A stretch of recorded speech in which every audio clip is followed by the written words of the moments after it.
color in your cheeks. You ever get that feel that you can't shift the tide that sticks around like summits in your teeth? Out of some aces up your sleeve, have you no idea that you're in deep? I dreamt about you nearly every night this week. How many secrets can you keep? 'Cause there's this tune I found that makes me think of you somehow, and I play it on repeat until I fall asleep, spilling drinks on my settee. Do I wanna know if this feeling flows both ways? Sorta hoping that you'd stay. We both know that the nights were mainly made for saying things that you can't say tomorrow day. Crawling back to you, never thought I'd call and run. You like you, 'cause I always do. Maybe I'm too busy being lost to fall for running you. Now I got it through, crawling back to you. So have you got the goods?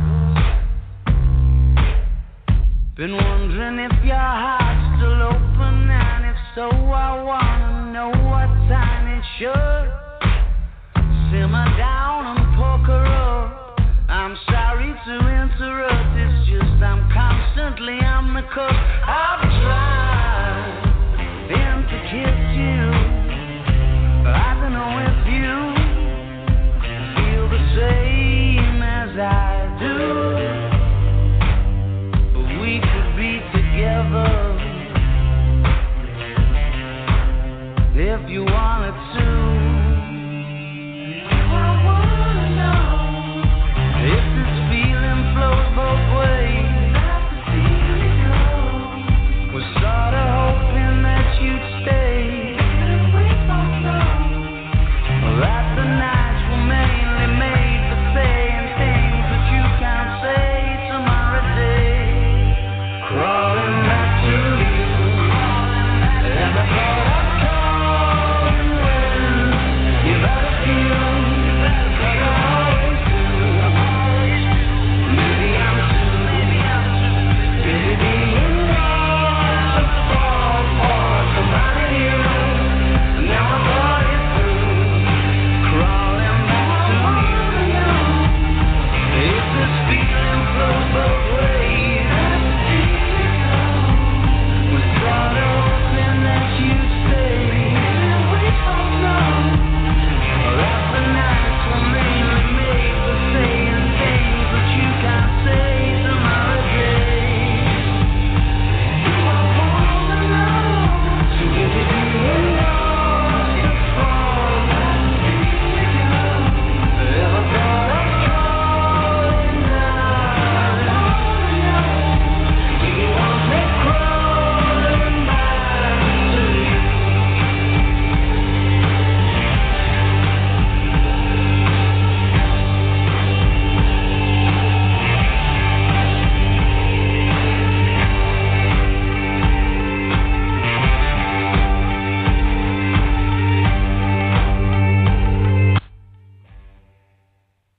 Everyone's sitting at the edge of their seat, ready for tonight's big show. I hope so. And it is now time to start the 12 for 12 show for Tuesday, April 22nd. Welcome, 12th man, 12th lady, and Hawks Nation around the world. It's the 12 for 12 show. With your host, Paul Beyer. I got to tell you, folks, I say this, it seems like I say this every time. I'm amazed with the fact that I always have something to talk about. I mean, honestly, 12 topics every week, different topics. It just goes to show this is a year-round sport. We are definitely in the middle of the business part of the NFL season, but nonetheless, 2014 off-season workouts, volunteer workouts have started as of yesterday. We'll get into that a little later. But first and foremost, let me talk about what's going to be on the agenda this evening. As always, another big show this evening. Thank you again for joining me. My good friend and radio compadre, hotshot Scott Soden of local fame, will be joining me at 7:30 till 8 on his way to tape one of his shows that he's on. He'll be joining me for part of the Hawks 12 to kind of do some banter back and forth. You all know who he is, so not really an interview situation, just talking back and forth about some of the topics.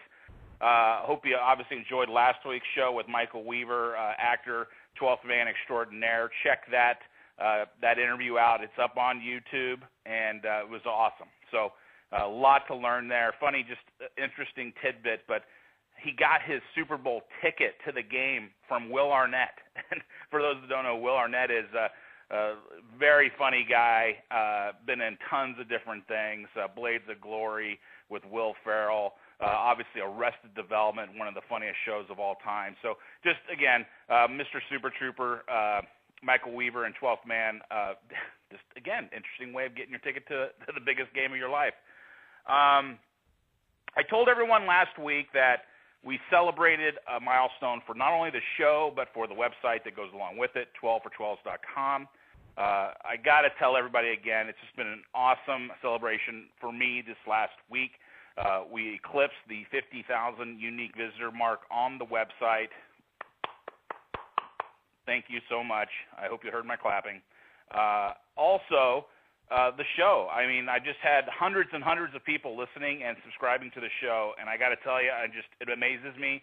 Again, I have not done a lot of work other than just through Twitter and word of mouth to spread the word of this on the OOT Blog Talk Radio Network here with Tim Gardner and company, and it's just, I got to tell you, folks, I really appreciate it. So there's more to do, though. It doesn't mean we're not going to try to defend or repeat as champions or the efforts we put in place here.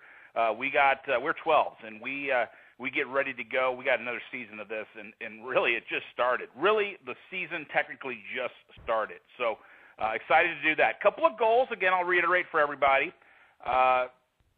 Followers for Twitter, my goal, I know it's a big one, but I want to get to 12,012 followers by September 4th, the opening game. Also, I'd like to up the unique visitors to the website to 120,012. Again, 12 is the magic number here, folks, in the sense of unique visitors by September 4th as well. So unique visitors, that's the key, guys. We want to get new people seeing the content, seeing all the great links that are shared daily from some of the best in the business, from fieldgoals.com and Danny Kelly and his group, as well as Brian Nemhauser, Tim Weaver over at Cover 32, and Hawk Blogger, I said Brian Nemhauser.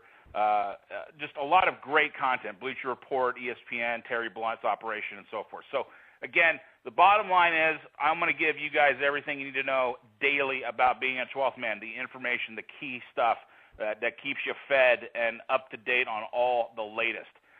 Well, tonight we got a big night. I'm going to be, as part of the celebration, announcing the top 12 current Seahawks players list to coincide with ESPN's Terry Blunt's list from a few weeks ago. Again, there's no right or wrong answers here. Just wanted to get some feedback from y'all on what you thought. Did get a number of tweets, especially right here at the last second, to enter the contest for the $10 gift card.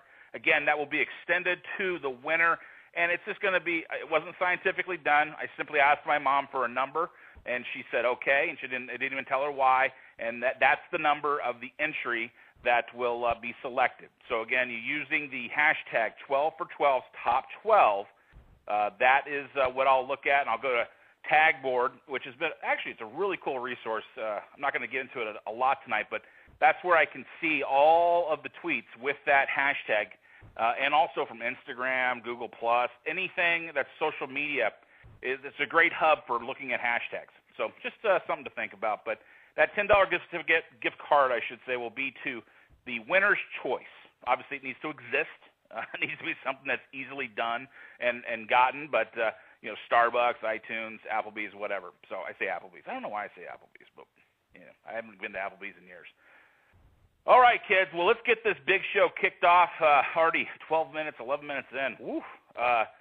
Got a commentary, obviously, to get through. And this one I'm calling the De-fense starts now.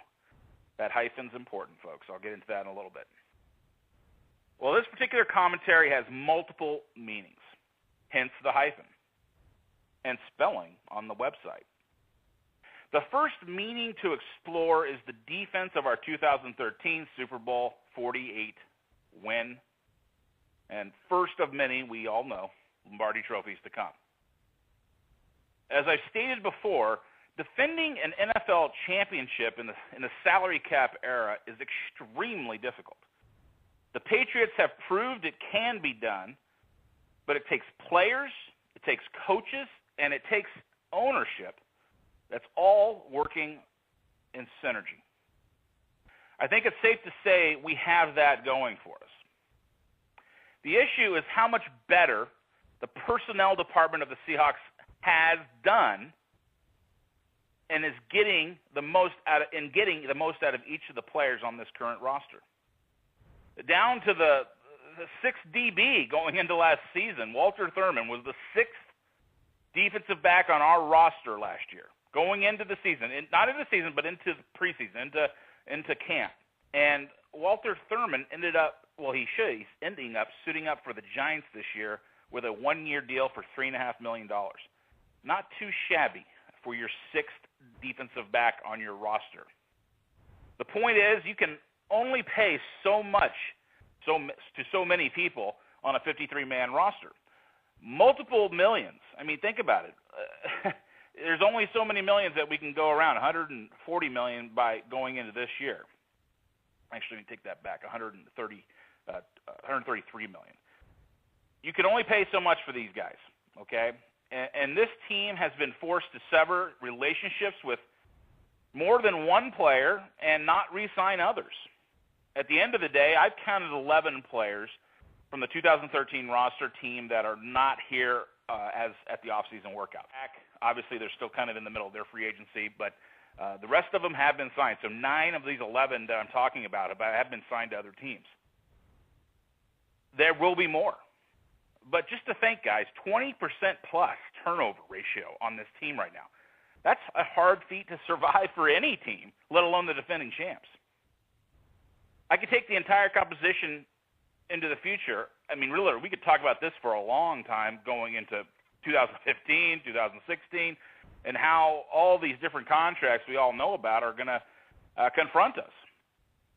I mean, the turnover will require free agents signed or players traded for this season. The youth and those who had limited or no roles last year to step up. I mean, think about it. We're going to have guys like Greg Scruggs, Jordan Hill, Benson Mayowa, Darrell Simon, Alvin Bailey, Michael Bowie.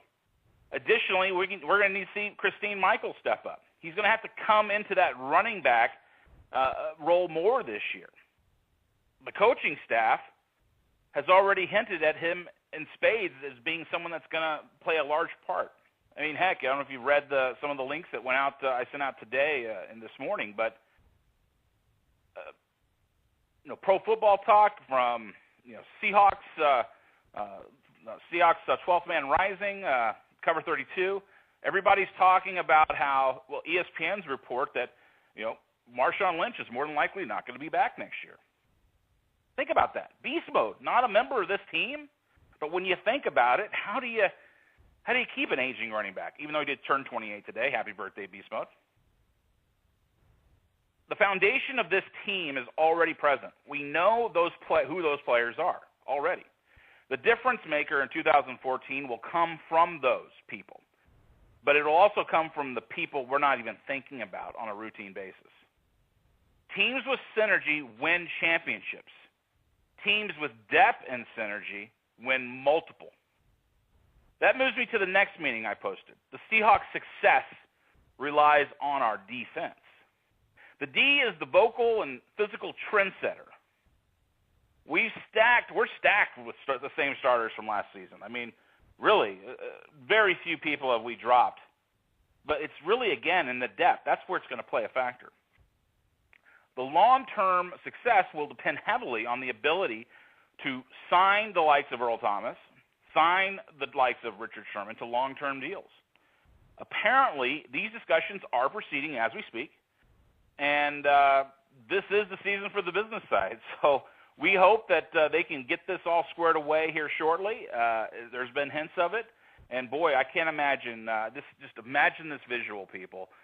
Richard Sherman, Earl Thomas sitting there at the top of the table in front of the press and the media, and John Schneider, the Schneid, and Pete Carroll lifting up both their hands on the same day at the same time with new long-term extensions to their deals with the Seattle Seahawks. Boy, that would be awesome.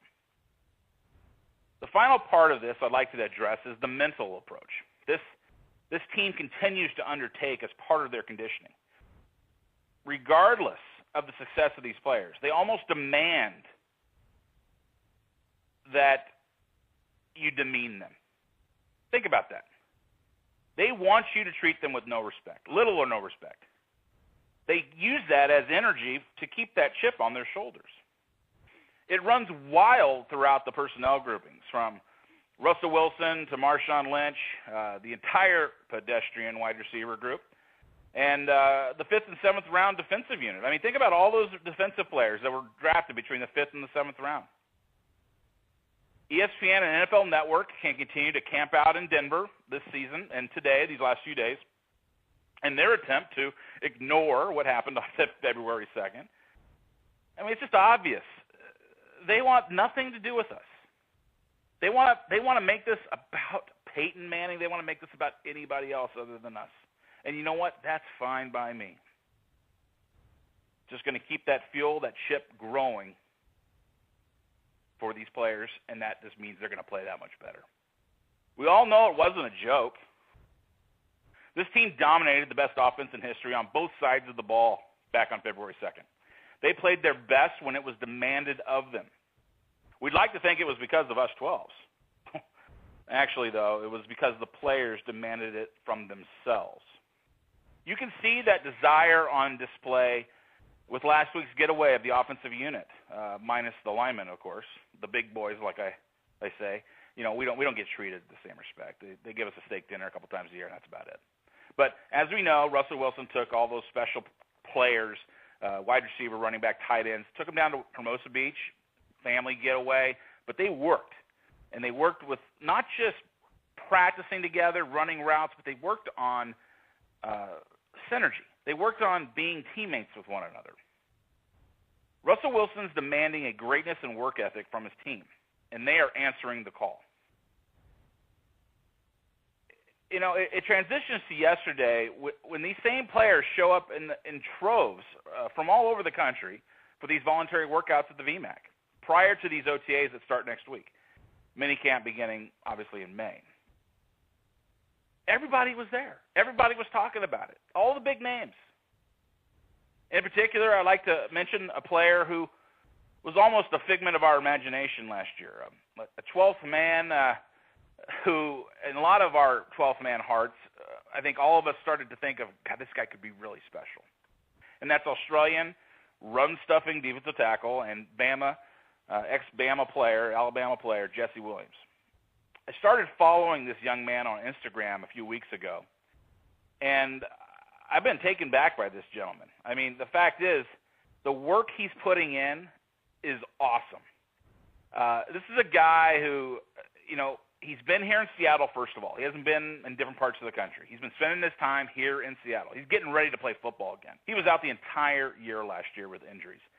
You know, for those that didn't know, he's had some significant knee problems from his time in college. He had a very successful career, obviously.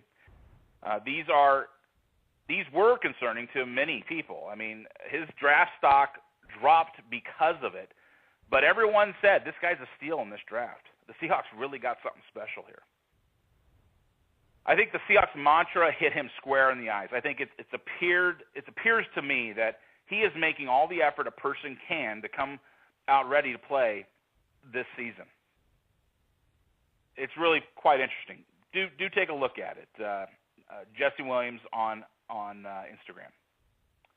You know, sometimes the body won't agree, and these things won't work out with the mind. But I believe this could be a breakout year for this young man, and it perfectly describes this team's belief system. Next man up.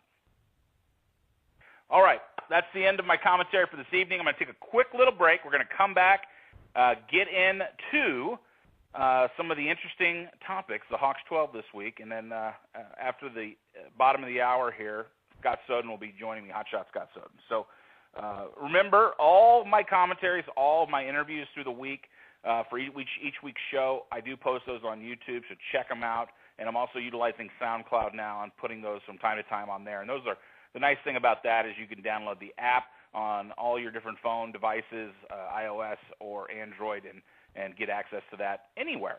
So enjoy. But other than that, we're going to take a quick break here on the 12 for 12 show. This is your host, Paul Beyer. Here's a little Norb K. Willie kicking it up again, a little win-win-win.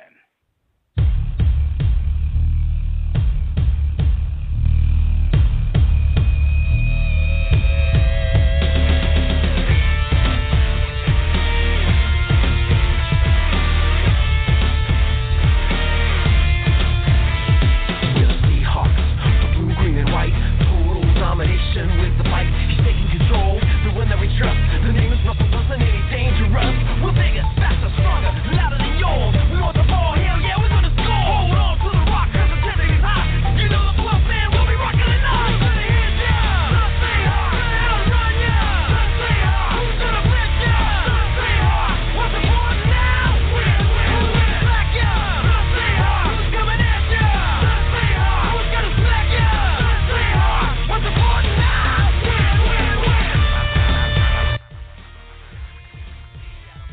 I'm going to bring on here a guest, my guest tonight. We're going to kind of go back and forth. Scott Soden. Scott, are you with me? I am. Can you hear me okay there, Paulie? I can, my friend. I know you're in the car going down to do one of your recordings as part of your other life. And so that's right. That's right. Let's just jump right into this. There's been a lot of talk about what we should do with our trade, our first pick. And I wanted to get your opinion. What do you think the Hawks should do with this first-round pick? Should they trade it? Should they not? Should they keep it? What do you think they should do with it? Well, it's kind of a cop-out answer, but let's see who's there. Whether I'm playing fantasy football or running an NFL team, I always love the best player available. I always hate when they pick a position guy just because they have a need, but they pass up somebody who may be a starter or somewhere else, or maybe an all-pro someday. So let's see who's there, but let's look. What are the needs on this team? What are the weaknesses? I mean, it's a little pompous to say I don't see a ton of weaknesses on this team, but that's kind of true. So who knows? Maybe there's a right tackle there that they love.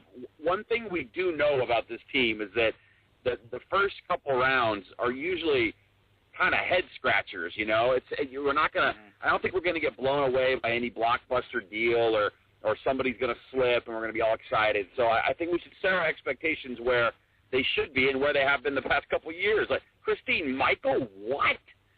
James Carpenter. That's kind of how it's been. So, unfortunately for Seahawks fans, the first couple of rounds it's tough to get excited for. I kind of talked about this already, but, with this trade for Terrell Pryor, one of the things that this question even kind of starts to befuddle me even more is that we traded a seventh-round pick, and we know our seventh-round picks have been actually pretty valuable to us. And so now we don't have a third-round pick, we don't have a seventh-round pick. Do you feel like regardless of what you think we're going to do with that first-round pick, do you feel like there's going to be something that happens in those first couple of days of the draft that, based on what comes up to us, that we're going to try to make a move to get more picks? I mean, are they a team that needs more picks right now? I mean, that's kind of something you do when you're a different, when that was them 2 years ago. Again, I don't want to sound pompous, but this team's looking to repeat. I mean, no pun intended with Pete, but this whole defense is coming back except for Red Bryant. I mean, they're going to do whatever they can to repeat. So I don't know if they're at the same mindset they were Pete's first or 2 years, where they need to load up on picks and think about the future. Yes, everybody needs depth. Yes, they have lost some guys to free agency, but I don't see them doing that. I don't know why they would. I don't know why they need a bunch of guys to sit on their practice squad. look, it's going to be tough to make this team like it was last year. So they're going if they're going to, whoever they pick is going to have they're going to have their work cut out for them. And I think they saw last year their first pick in the draft. Look, that's all you have to see. Their first pick in the draft, even though he was a second-round pick, Christine Michael, he couldn't even make the squad. I mean, he barely even dressed. That's all you have to know about how good this team is. So, no, I don't see them going out of their way to get a bunch of picks because I don't think they have to. Okay. And I think you're right. I think what's going to happen, we're all going to sit here and guess for the next 3 weeks, but what it comes down to is it's how it all kind of plays out those days. And I'm just thankful we got the Schneid and Carroll in charge of it because I'd rather them be in charge of it than myself. No doubt. I mean, it's for the third time. It sounds, if any other fan of any other team heard this conversation or heard me talk, they would hate me. But it's true. Like, I can't think of a time where, I mean, people who are fans of the Seahawks may hate me too, but I can't think of a time where I've felt less stressed about the off season. And maybe that'll come up to haunt. It'll come back to haunt me. But I'm just not that worried about it, only because I've seen the way these guys develop talent. I mean, even a guy like we talked about in the past, like Shaq Amini, he was on the Packers practice squad, man, and they turned him into a starting right tackle on a Super Bowl team. That's Tom Cable, that's Pete Carroll, that's the coaching staff. So I'm not too worried about what those guys do, and they've given us no reason to not have faith. Pete Carroll has not come in, and let's not make any mistake about it. I really feel like it's Pete's call. John's kind of the second there, but whatever. Schnerl is what I like to call him. So they really haven't made any moves to make you question them. All right, Christine Michael, not a great pick. As far as getting rid of guys, there's no reason to not trust them. No one's gone off to another team and bid us. They've really made the right moves, and it's easy to say when you have a Lombardi trophy in your trophy case, but it's true, they really have. So, hey, I'm ready to sit. This will be the most relaxed I've ever been for a draft. I actually agree with you. I'm pretty. I am definitely even keel right now when usually I'd be really kind of itching. But let's talk about this. Let's talk about this first pick. Let's just say we're going to take this pick. We're going to pick someone at 32. Okay. I've been thinking right tackle. A lot of people have been saying guards, and there's the guy from UCLA and the guy from Stanford, and I'm a big guy on this Morgan Moses from Virginia, but it seems like Cable's been really he's gone and visited the Tennessee tackles, Juwan James and Tiny Richardson. By the way, Tiny, who named this kid Tiny? I mean, I love it. That's great. Okay, let's put you in the Schneid's seat there. Draft day on the 8th of May. Who are you taking? The wide receiver. What are you going to do with that pick? I do what I've done the past 3 years. I take the best guy and I make them compete. And look, because let's not forget they still have was it Bowie or Bowie? I always get it. It's Bowie. I always get it confused. But they have that guy and Bailey. Two offensive linemen that are going to come in and compete. Right tackle's open. If a tackle's there, they're going to take a tackle and they're going to make them all compete. That's what they've done this entire time. I honestly don't feel like did they need a quarterback when they took Russell Wilson? No. They went out and spent, $5 million a year, $10 million on Matt Flynn. They take a quarterback in the third round because he's good and they had faith in him. And turns out they were right. So they're going to look. If a tackle's there, it is a need. But I don't think they're under any pressure to pick a specific position and leave somebody good on the table. Knowing the Seahawks, look, they just went out and got a freaking backup quarterback who on a team with a guy who won a Super Bowl in his second year. If there's one thing this team doesn't need to worry about right now, it's the quarterback position. They're making moves for a backup quarterback. That's all you have to know about this team. They're probably going to take a corner or a safety or a linebacker or something completely out of the scheme of what you think they're going to take. I personally would like to see him take a tackle. I would love to see a competition there at right tackle. So if I had to pick, that's what I would do because, hey, we have a need. It makes sense. That's not what they do. I'm telling you, you're going to be scratching your head at that first pick. What if we hear 4 weeks from now that they're going to convert Terrell Pryor to a corner? Like now he's going to play right corner, and it's going to be the Sherm, and Maxwell's back to the bench, and maybe they're going to convert him to wide receiver. You're right. It just seems like nothing that they throw at us or anyone else throws at them comes back on them. They just do whatever they think is right, and it usually is right. So, and if it's a mistake, they cut them, they get rid of them, and they move on. I want to say something really quick before I forget, because I'm very flighty. So I've been hearing people say, well, maybe they got Terrell Pryor and they're going to make him a receiver or maybe make him a corner. And, Paul, I hope you're with me on this because you played football. People who say that clearly never put a helmet on. I mean, to suggest you can take a guy that's played quarterback the last 8 years of his life and now convert him somehow to a corner, excuse me, just because – I'm all choked up about it. Hold on. Just because he's fast. It's the dumbest thing I've ever heard. To suggest you could take a guy that's played quarterback for 6 years and now he's going to be an NFL caliber corner or receiver, I don't see that happening. So people, when they say that, I'm going to grab him by the neck through my stereo and say, stop. You clearly never played football. That's not going to happen, people. Come on. He is there to look. Again, what do we know about this regime? They like to compete. They don't want, as good as Russell Wilson is, they don't want him sitting on his laurels thinking, all right, this is your job forever. They're going to keep competing. That's how they got to where they are. My favorite part about Terrell Pryor is on 49er week, guess who's going to run Scout O? Not, Tavares Jackson. It's going to be the super fast Terrell Pryor. I love that. I love him. If nothing else, we gave up a seventh-round pick for the 2 Niner weeks, maybe 3, where he gets to run Scout O and be Kaepernick. I like the move. But he's not playing corner. He's not playing receiver. Everyone get that out of your head. I agree with you. It's funny you say that because I agree with you, everything you just said there. I think it's about competition in that quarterback's room, bringing in a young guy who's basically the same age as Russell Wilson, because even though Terrell came out early a couple of years ago, remember, Russell's a couple of years older because of the baseball. So the fact is you've got guys that are basically the same age, opposites when it comes to body. Obviously, Terrell's tall, very tall. He's actually faster than Russell. I mean, this is going to be fun to see these guys get after one another. And, hey, look, let's just be no bears bones about it. Russell's our starting quarterback. There's not a competition for us to discuss about it. It's really going to be inside that room, just someone to push him. And I actually think Terrell's going to benefit from it. And my long-term viewpoint of this whole deal is that I think the Schneid's thinking that if we can get this kid, make him any better, which I believe they can, maybe they flip him a year from now as a trade bait. I mean, imagine if we got a second, third, or fourth round pick for this guy after just flipping him around for getting a 7th. That's kind of what I'm thinking. Nah, I have to disagree, only because what are you ever going to showcase him? You're never going to see him play. So I don't know. People don't love giving up picks in the NFL. I don't know how you're going to showcase him to prove to people he can play. I just think they want somebody, and God forbid Russell Wilson does go down. I mean, injuries do happen in football. Last I checked, hopefully you have a guy who you don't lose a ton with.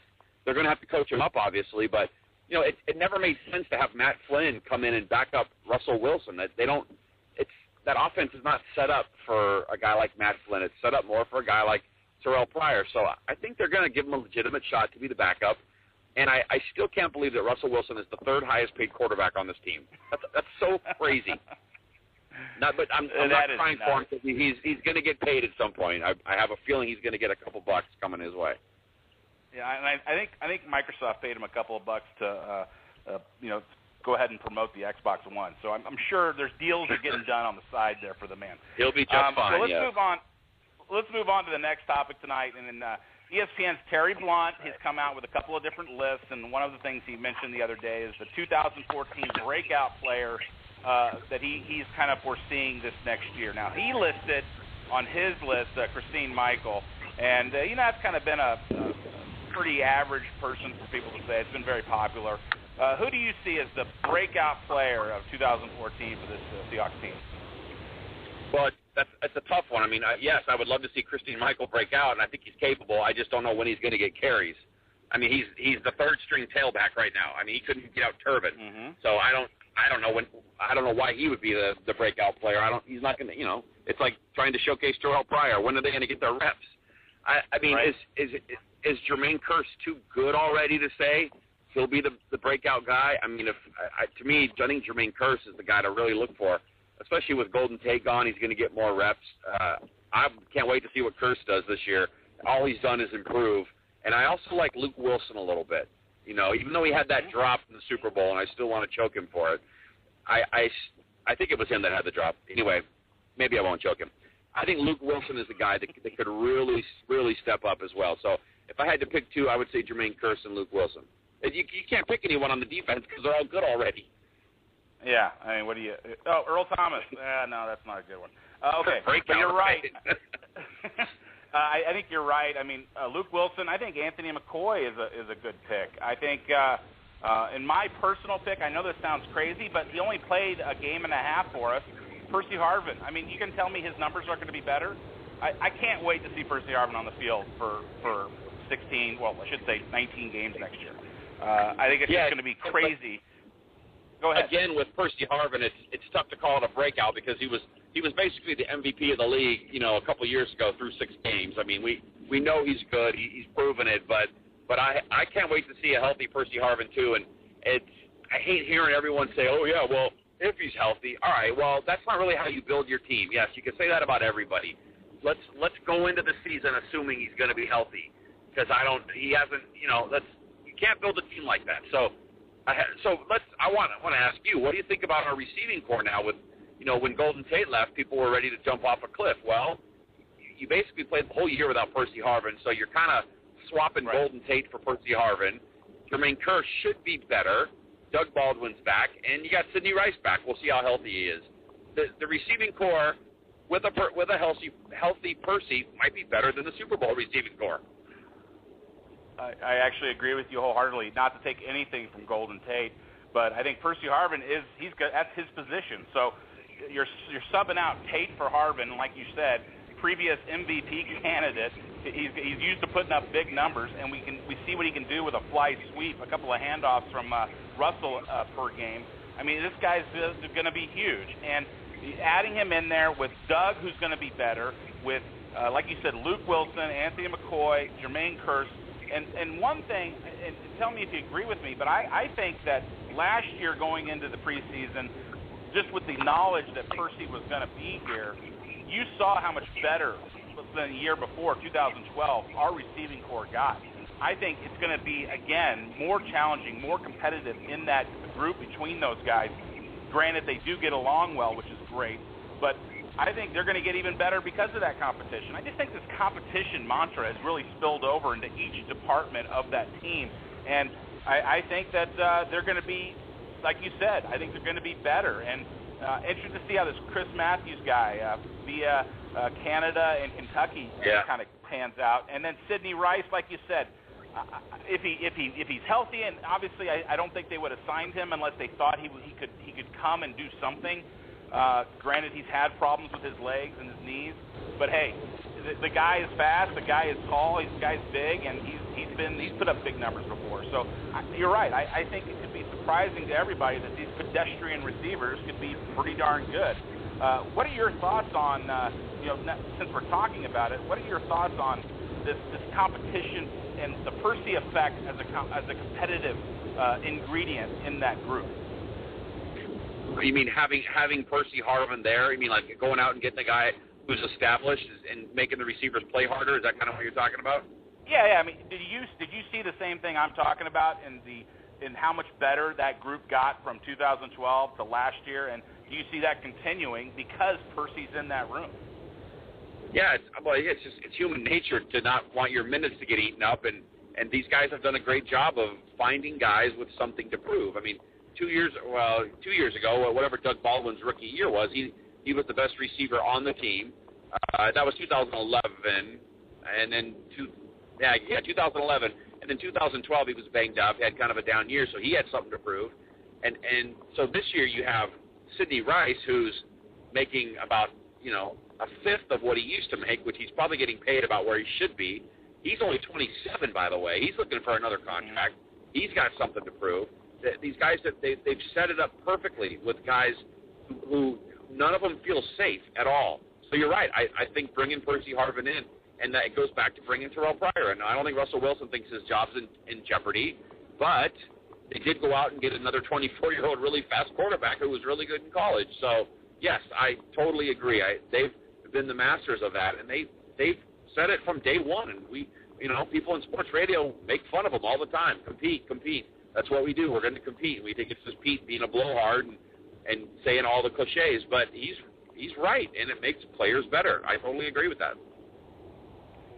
The next topic we're going to get to here is this, I called it who's in, who's out. And essentially, we're seeing a lot of new faces, old faces leave, old faces that we loved, but nonetheless, they're not on our team anymore. And we have new guys coming in, obviously the draft, and also guys that really didn't do anything last year, from the Therrell Simons and even the Jesse Williams, guys like that. The point is one of those guys that I'm sad to say I think we're not going to see again is Mike Robinson, and I think it's time that Derek Coleman's going to be taking over that fullback position. I just want to get your viewpoint on that, and do you think this is the last we've seen of Mike Robinson? I think that's a good one. I mean, I think potentially it's going to depend on how much they're making. If it's a wash, if the money's a wash, they'll probably go with the young guy, but, they brought him back last year. So anything's possible with this team, but I have a feeling they're probably going to go with the young guy if they're making the same. And, that's kind of the breaks with this sport, and especially with this team. They didn't mess around letting that, they told everyone, Golden Tate, Red, everyone, this is just business. We have another guy right behind you for the same money who's got, about 100,000 less miles, and I think it's his turn. So, yeah, it would not surprise me at all if Michael Robinson was not on this team. So I'm actually glad that they won one, that he got one, because he deserved it, because he was there through, I remember him stepping up in that Redskin game in 2012 on the road in the playoffs, and he deserves it, and I'll feel better when he's gone knowing he got one. So, yes, I would agree with you. One of the positions that I know this is crazy to say, but I'm a little worried about, just because we have some unknown assets in that department, in our depth part of it, and that's our Legion of Boom. I mean, we have obviously four of the best players in the league starting, but if anybody goes down, we've got some guys that we haven't seen yet out there. Like I said, Therrell Simon, Chris Maragos is gone. We got this new guy, Phillip Adams from Oakland. Do you feel like, Jerron Johnson, do you feel like if we suffer an injury in any one of those departments, any one of those players on the Legion of Boom, do you think that could be a season-ending injury that affects this team and puts us out of contention? No, absolutely not. They're not set up that way. They're not set up to be able to be taken down by one player. They're just not. I mean, Brandon Browner was a perennial, or basically a Pro Bowler when he went down.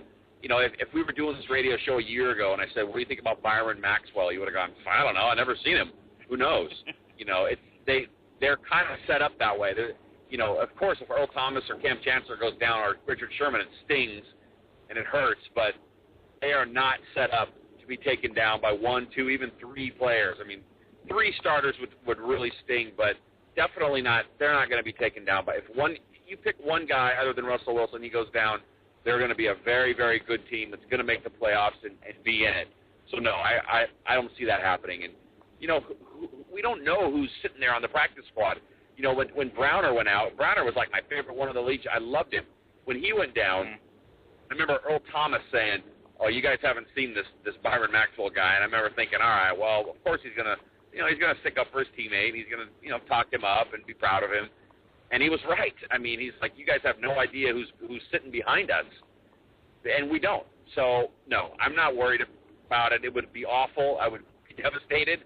But, no, there's no way this team's being taken down by one guy in the Legion of Boom. It's not possible. I want to move on to the next topic in just a second. We got a couple more minutes left with you. But I want to get your opinion of the overall defensive front seven. Obviously, I know you played defense in your heyday as a linebacker. But I'm in my heyday right now, Paul. Please don't forget that. Okay, go ahead. You're right. What is wrong with me? obviously losing Red, losing Clem, those are guys we loved and we got a lot of good years out of. But we have Michael Bennett and we've got Cliff Averill. So with that new rotation in the front and then obviously the linebacking core being pretty much cemented where it's at, do you feel like they're going to be even better this year or should we expect them to be about the same? I think if they're better, it wouldn't be surprising. I mean, Averill and Bennett were used to more reps, with Detroit and with Tampa Bay.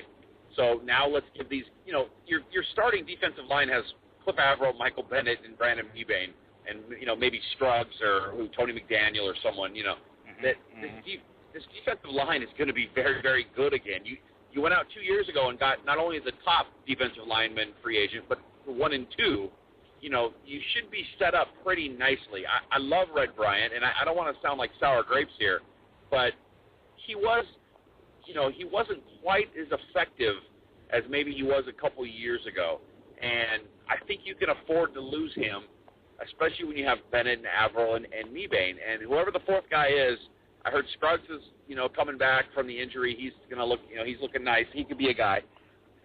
I think this defense might be better. I want them to figure out what they're going to do with Bruce Irvin, though. That's the one area where I'm kind of like, all right, what is he? Are we doing linebacker? Or is he going to be a pass rusher? What are we doing with Bruce Irvin? If they can figure that out, they could, get his speed involved somehow. You remember the game against the Packers? I was like, all right, we finally got a guy. And then he got moved around a bit, and he's playing linebacker. So if they can figure out what to do with Bruce Irvin and utilize his speed kind of the way Clemens did, even though they're different players, I think this D-line could be better. Well, look, Bruce Irvin, I saw a difference in year 1 to year 2 just in his physical size. I think you would agree with that, and the speed and all that's there. But he's a guy that's still learning the game, and obviously changing positions is never easy, especially at that level. I do agree with you. It's going to be interesting to see how the Bruce Irvin thing pans out, whether he becomes that Leo or he is going to be just a strong side linebacker. And, I mean, God, it's just scary to think about the athletes we've got at linebacker with KJ and Malcolm. It's scary to think that, Malcolm Smith doesn't start on this team. The guy that was the Super Bowl MVP doesn't even start. I mean, it's unbelievable. So that's why I think Malcolm Smith might start now, and Bruce Irvin, they're going to figure out what to do with him. But, a guy like Chris Clemens, it took him a long time to figure it out. Chris Clemens, he didn't start in Philadelphia. Like, he could not crack the starting lineup, and that's part of the reason he left. He just never got a chance to start, and then he comes here and he gets his 10 or 11 sacks. So sometimes it takes a guy a while to kind of figure out who they are and what works and how they can use their tools to get sacks in this league. And I still like Bruce Irvin. I think he's a real specimen. And talk about a guy with something to prove. He's going to be in his 3rd year, and he's going to be looking to get paid. And I love that. I want all those guys on my team. All right, last topic of the night. I know you got to get going here in just a few minutes. All right, Paul, but by the way, last topic of the night, but I have a special surprise for you. So go ahead. After this last topic, I got something for you. Yes, that's right. You're not going to believe it. All right. Okay, good. All right, so we've seen Russell Wilson, obviously, his new role, not just here in Seattle, but nationally. He's getting all kinds of love. But the one thing we've seen him do just this last week, he did the same thing as last year. He took the boys down to Hermosa Beach, and he's got them training, and now they're up here for voluntary workouts. But I want you to comment on the growth of Russell Wilson and how he's handling this role he's put into. And my God, how lucky we obviously are in Seattle. But do you see this guy? How much better do you see this guy getting year to year and helping making this team a team even stronger going forward? He's obviously going to get better on the field, but everything I've heard is that he was already grown. I mean, he was a rookie, and people they said he just commanded respect from day one. He basically just had that air about him that I am the quarterback and I'm going to start. So I feel like he's just kind of mature beyond his years for whatever reason. And so I don't know how much growing he has to do. He's definitely going to get better. It's funny that even after the Super Bowl, I was reading stuff about him not being a good pocket passer and he bails out too early and all that. That may or may not be true. I don't know if I necessarily agree with that. Nonetheless, he's got things to work on, and he's going to get better. and I love him getting the guys together, getting down to Hermosa Beach, and they did it last year, and he apparently footed the bill for it, which is pretty amazing on his salary. But I love that. I love everything about him, and it sounds really hokey, but we truly are lucky to have that guy at quarterback. I mean, would you rather have like Jay Cutler? I mean, there's so many turds out there. You can just like, ugh. But Russell Wilson, man, he's something special. He's the goody two shoes, know-it-all, annoying guy who's never touched a beer in his life in high school. But, God, you love having him on your team, don't you? Yeah, he's a goody two-shoes that we would never have hung out with at the Kager. But, ever. Oh, well. Ever. Dork. Yep. All right. Totally. I know you got to go, so hit me. What do you got for me, brother? All right, well, you're not going to believe this, Paul, but I'm driving to my podcast. You're never going to believe who's sitting next to me. None other than, brace yourself, the voice of the Seahawks, Mr. Steve Rabel. Steve, you're in the car. How you doing? Yeah, well, hello there, friends. Steve Rabel, Cairo 7, Eyewitness News, and voice of the Seahawks. And holy catfish, we're doing a podcast. Can you believe that, Paul? Can you believe that Steve Rabel is sitting next to me right now? Oh, my God. That's Rabes. Rabes, love talking to you again. How are you doing this evening? Holy catfish, it's coming down out here. I'll tell you what, partner. I mean, the 12s have to be going crazy right now, knowing that Steve Rabel is on your podcast. It's unbelievable. Rabes, holy catfish, and the whole thing. Let me guess. Is Rabes maybe feeling under the weather? Is that why his voice is a little deeper today, or is it just me? I think that's a compression on your podcast, partner. It's the compression on your podcast. He sounds like Steve Rabel to me. I mean, that's everything I know about Rabel is what I'm hearing. That's actually Chris Cashman from 206 fame.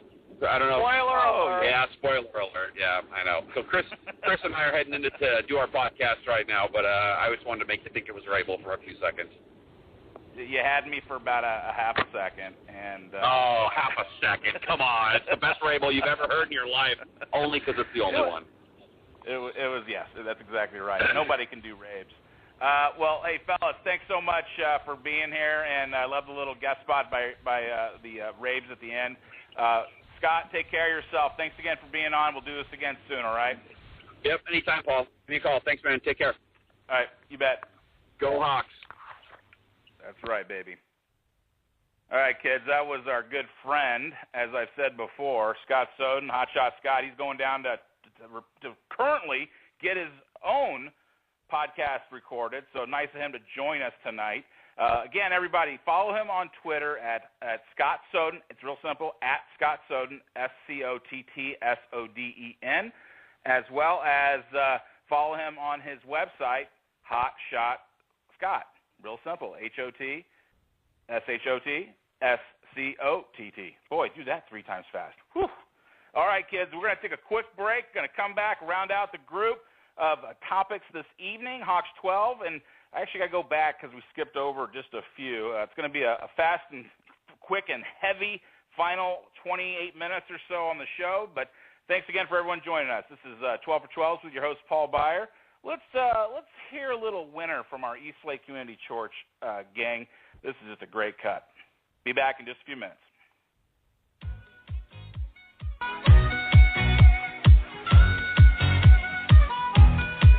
It's going down, 'cause we're the winners. It's time to move, it's time to dance, because the Hawks are so much better.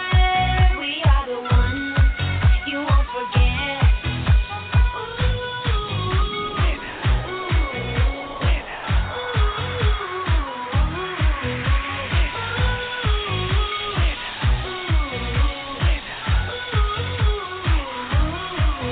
These Seattle Hawks are at it again, and it's a chance we're coming to win. We got the whole city about to pop off 'cause we're going to the Super Bowl. Winner. Legion of Boom coming for you. Winner. Golden and Doug rip out a 2. Winner. Walmart khakis looking tacky. Our coach looks better than you.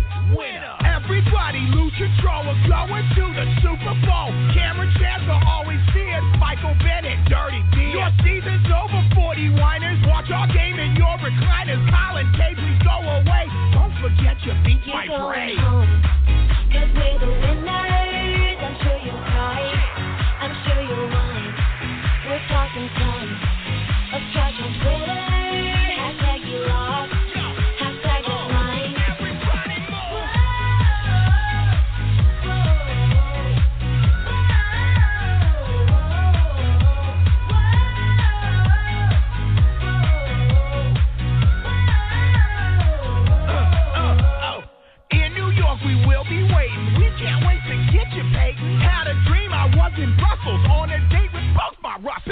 back in town. Oh no, you hit the ground. The drum band's getting loud, cause it's about to go down. Going to the Super Bowl, Fran and me may belly roll. Gather children, this is Earl, greatest safety in the world. Can't be stopped, Seattle's freaking. Someone call Marshawn and Beacon. Some might say it's quite ironic, only states with legal chronic. It's going down. We're the winners. It's time to move. It's time to dance. Because the hearts are so much better. We are the ones you won't forget. It's going down. 'Cause we're the winners. It's time to move. It's time to dance. We make it rain. Without the glitter, that's how we roll. In every jam.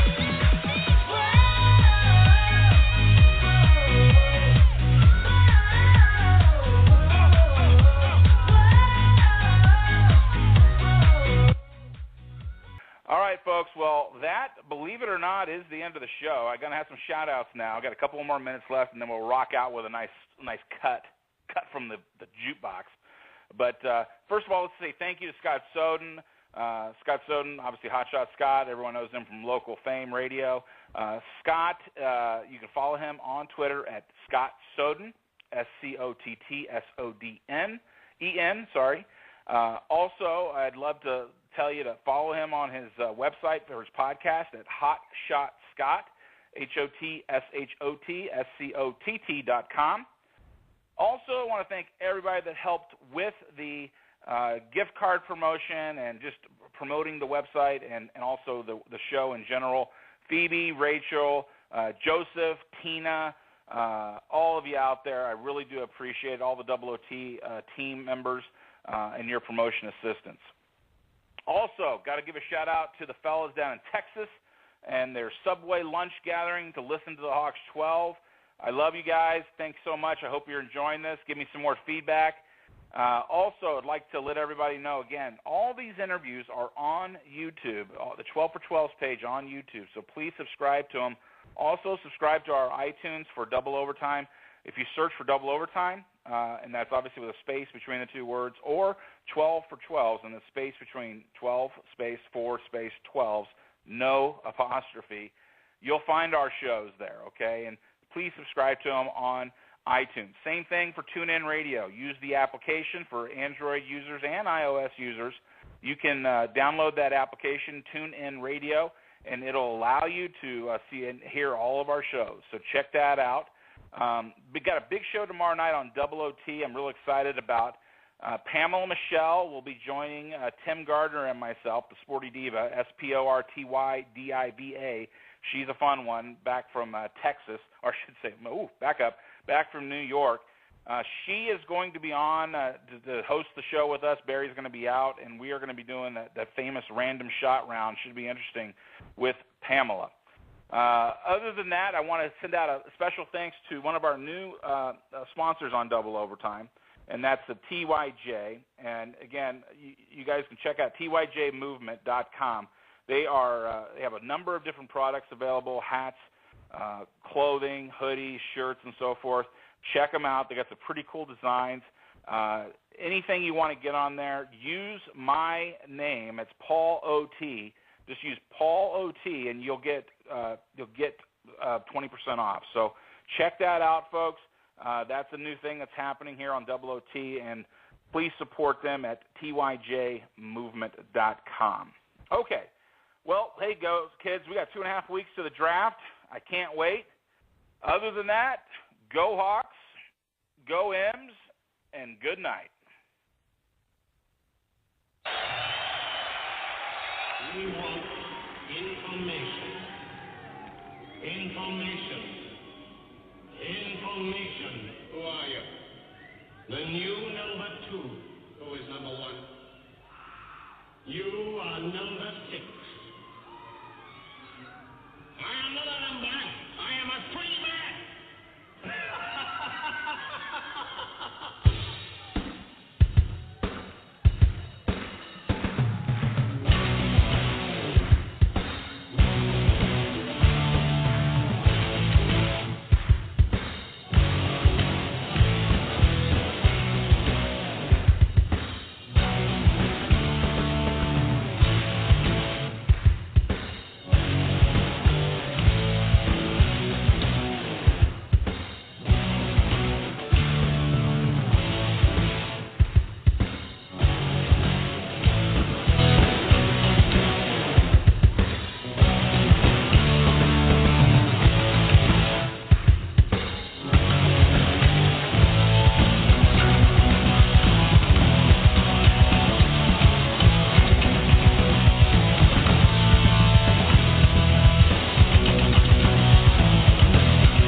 a good night, everybody. See you next week, April 29th. 12 for 12 Radio and your host, Paul Beyer, is out.